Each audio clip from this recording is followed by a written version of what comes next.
pokúšaní československých repatriačných dôstojníkov a snahy pražskej vlády o vydanie prominentných slovenských utečencov bolo realitou aj v Taliansku. Akokoľvek si Čulet Rím obľúbil, uvedomoval si, že povojnové Taliansko s obrovskými sociálnymi a hospodárskymi problémami nemôže zostať jeho trvalou adresou. Istý čas uvažoval o emigrácii do Veľkej Británie, čo však bolo vzhľadom na reštriktívnu migračnú politiku britskej vlády po vojnovom období takmer úplne vylúčené. Uvažoval tiež o emigrácii do Argentíny, napokon však, ako je známe, v roku 1949 emigroval do Kanady. Počas pobytu v Ríme sa vrátil k novinárskej a publicistickej činnosti. Publikoval najmä v americko-slovenskej krajinskej tlači. V jeseni 1946 vyšiel Čulenov povestný článok o pomere medzi slovenskými katolíkmi a evanielikmi. To bola téma, ktorá ho vlastne sprevádzala celý život, s názvom Kain, kde je tvoj brat Abel? Článok bol publikovaný v Jednote, to bol orgán prvej slovenskej katolíckej jednoty Spojených štátov amerických, mohutnej katolíckej organizácie, a vzbudil veľký ohlas medzi americkými Slovákmi. Čulen sa v ňom ostrým perom vysporiadal s nepomerom pri obsadzovaní lukratívnych úradníckych kresiel evanielikmi a ich uprednostňovaním pred katolíkmi, retribučným súdnictvom a problémom likvidovania katolíckych elít po vojnovom Československu, ktoré bolo tak dôsledné, že sme sa z neho dodnes nespamätovali. Článok vyšiel v čase, keď USA navštívila delegácia Slovenskej národnej rady na čele s jej predsedom Jozefom Letrichom. Ako vieme, Letrich bol aj predsedom Demokratickej strany evanielik, ktorý sám neskôr skončil v exile. Návšteva delegácie Slovenskej národnej rady, počas ktorej Letrich absolvoval množstvo prednášok a zúčastnil sa viacerých rokovaní, nevyšla podľa jeho predstav, podľa Letrichových predstav. Problematické boli najmä niektoré prejavy.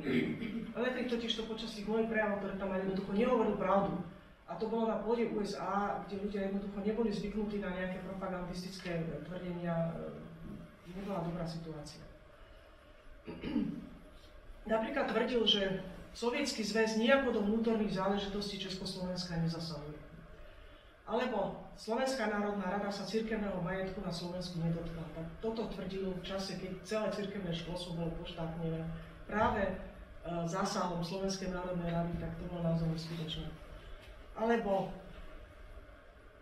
odmietal takisto požiadavku Slovenskej ligy v Amerike o uskutočnení plebiscitu na Slovensku pod záštitou spojeneckých veľmocí, v ktorom sa Slováci mali vyjadriť, v akom štátnom zriadení chcú po vojne žiť. To bola veľmi zásadná, dôležitá požiadavka.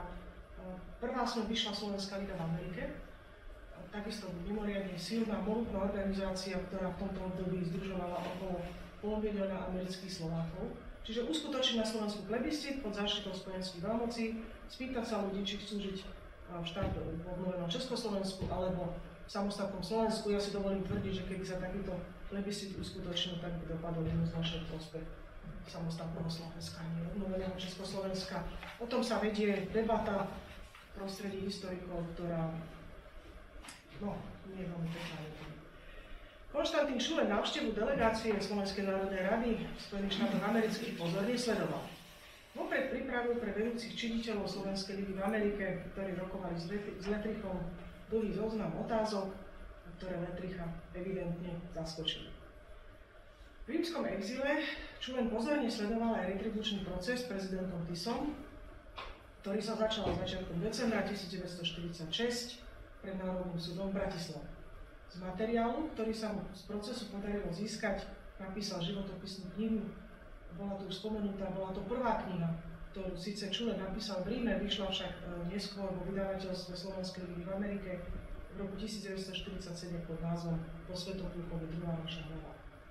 Kniha je dôkazom plodného publicistického života v rímskom prostredí. Po februárovom prevrate sa Čulen aktívne zapojil do reorganizácie Slovenskej národnej rady v Londýne, ktorú v roku 1944 ako súčasť protinacistického a protibenešovského odboja založil Peter Prídavok. Čulen sa zúčastnil rímskych porád v máji 1948, z ktorých zišla Slovenská národná rada v zahraničí, najdôležitejšia a aj najúspešnejšia slovenská exilová organizácia v prvých dvoch dekádach studenej vojny. Nebudem tu teraz viac hovoriť o Slovenskej národnej rade v zahraničí, to je veľká téma, zaujímavá téma. Čulen sa aktívne na kreácii tejto organizácii podielal. Na jej čele stál Karol Sidor, združovala takmer všetkých slovenských diplomatov, ktorí v povojnových rokoch odišli do exílu alebo v ňom zostali. Jej cieľom bolo správne a spravodlivo tlmočiť demokratickú vôľu slovenského národa, usilujúc o vlastnú národnú a štátnu suverenitu podľa samourčovacieho práva národov, tak ako určuje Charta Spojených národov, čiže nie obnovenie Slovenskej republiky, ale vyslovene právo na samourčenie. Čulen sa stal podpredsedom Slovenskej národnej rady v zahraničí s pôsobnosťou pre Taliansko a neskôr pôsobil ako tlačový tajomník. Československý komunistický režim robil všetko preto, aby organizáciu zlikvidoval. Dôkazom čoho je vražedný atentát na popredného predstaviteľa Slovenskej národnej rady v zahraničí Matúša Černáka v júli 1955. Ku koncu rímskeho exílu Čulen spolupracoval na príprave slovenského vysielania v talianskom štátnom rozhlase. Slovenské vysielanie z Ríma, taliansky štátny rozhlas, bolo aj vatikánske vysielanie, ale bolo aj vysielanie talianskeho štátneho rozhlasu. Toto vysielanie bolo jedno z prvých slovenských vysielaní v zahraničí, vybavil ho Karol Sidor, váhou svojej osobnosti a svojich dobrých kontaktov na taliansku vládu.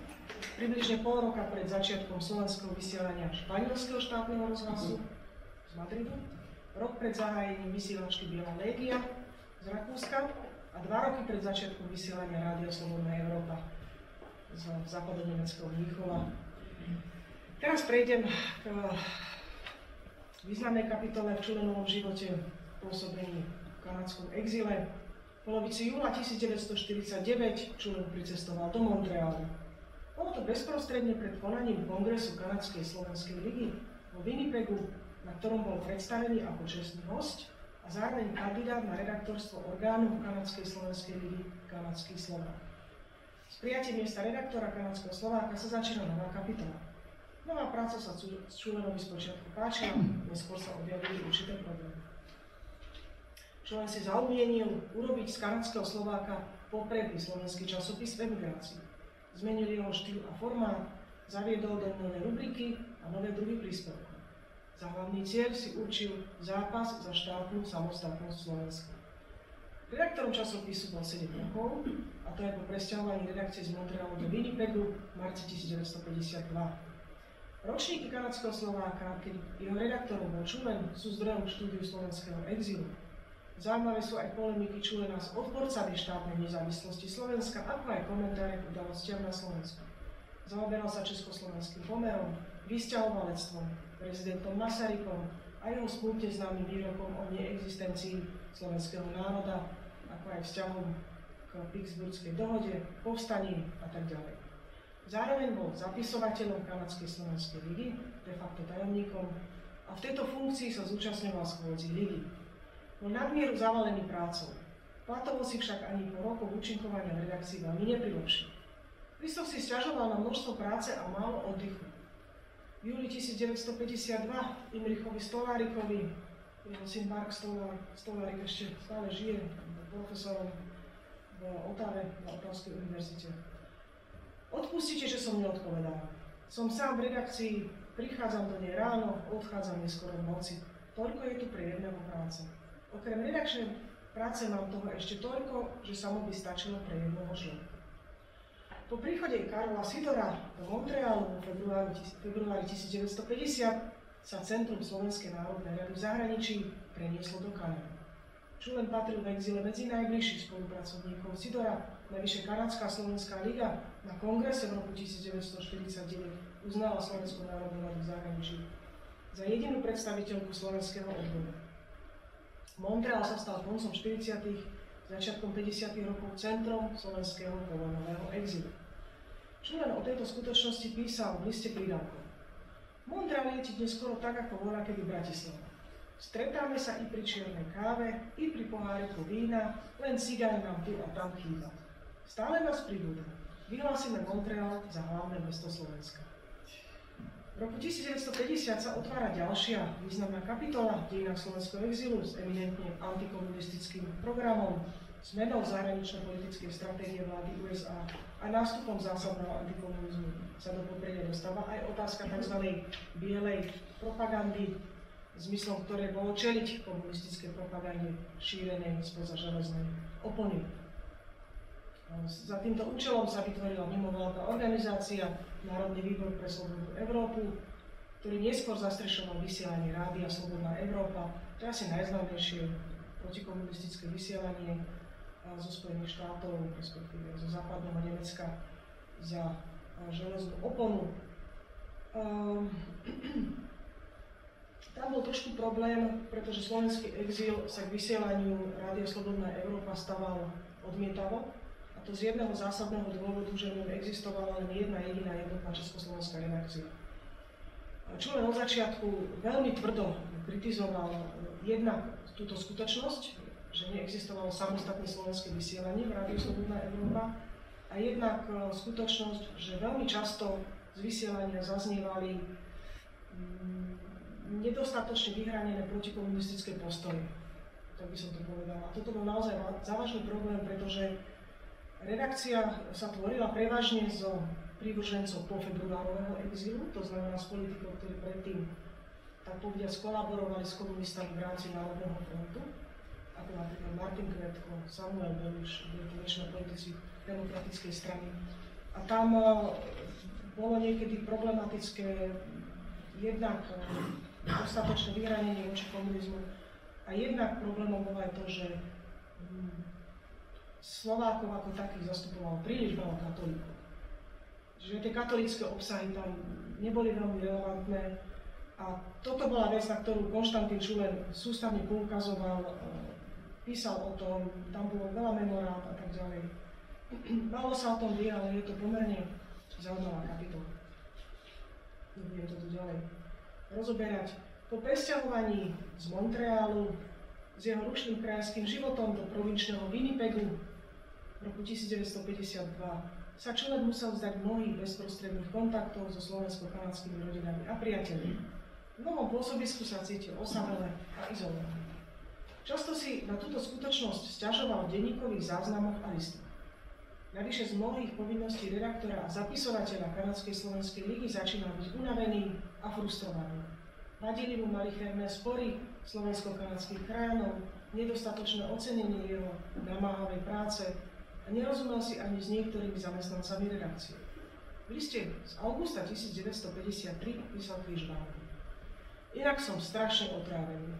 Keby som mal možnosť umiestniť sa niekde ďaleko od Slovákov a v mieste, kde by nebolo Slováka, už ešte dnes by som dal vykonať. Naďalej však pokračoval v publikačnej činnosti a zoznam jeho publikácií je v skutku obdivuhodný. V období jeho redaktorstva v kanadskom Slováku vydal 9 kníh, čiže keď zoberieme do úvahy, že tam pôsobil 7 rokov, tak každý rok vydal minimálne jednu knihu. Spolu s Karolom Sidorom inicioval založenie edície Prameň, malá knižnica Slovenskej národnej rady v zahraničí, ktoré cyklostilovaním v roku 1952 ako druhý zväzok vyšlo Čulenové dielo Prečo Slováci nechcú ísť s Čechmi, to je tá publikácia, ktorú ste tu ukazovali, či ona pôvodne vyšla v exile. A je to zaujímavá publikácia, pretože obsahuje veľmi presné štatistiky podielu Slovákov vo vládnych a diplomatických funkciách v období medzivojnového Československa. Ten podiel môžete trikrát nádať, aký asi vysoký bol. 4%. Takže o tom bolo medzivojnové Československo. A táto knižka vlastne mala slúžiť v exíle ako zdroj argumentov proti koncepcii Československého štátu. Takže to bola pomerne významná a dôležitá publikácia. Konštantín Čulen v Spojených štátoch amerických. V redakcii kanadského Slováka definitívne skončil 15. augusta 1956, jeho podal výpoveď. Spolu s manželkou a dcérou získal vízum do USA, kam sa postupne presťahoval. Po zastávkach v Chicagu, Pittsburghu, Detroite a Scrantone, kde navštívil slovenskú komunitu a niekoľkých čelných predstaviteľov Slovenskej ligy v Amerike, dorazil začiatkom septembra 1956 do Clevelandu. V liste Križvánovi písal, že priateľské ovzdušie tamojšieho slovenského benediktínskeho opáctva svätého Andreja Svorada a Slovenského ústavu, Slovenský ústav v Clevelande, ktorý založilo opát benediktínskeho opáctva Teodor Kojiš v roku 1952. Ho potešilo, cítil sa tam ako doma. Clevelande zažil náhlu a nečakanú smrť iného slovenského velikána, historika Františka Hrušovského, prvého riaditeľa Slovenského ústavu v Clevelande a v tom období aj predsedu Slovenskej národnej rady v zahraničí. Pohreb Hrušovského sa konal 13. septembra 1956 v Clevelande a počas tohto pohrebu Žulen viedol niekoľko dôležitých rozhovorov o jeho ďalšej budúcnosti, o ďalšom pôsobení. Napokon súhlasil, že prevezme vedenie ústavu, i keď to bolo proti jeho zámeru. Pred nástupom na nové pracovné miesto si však doprial dlhšiu dovolenku a v ústave začal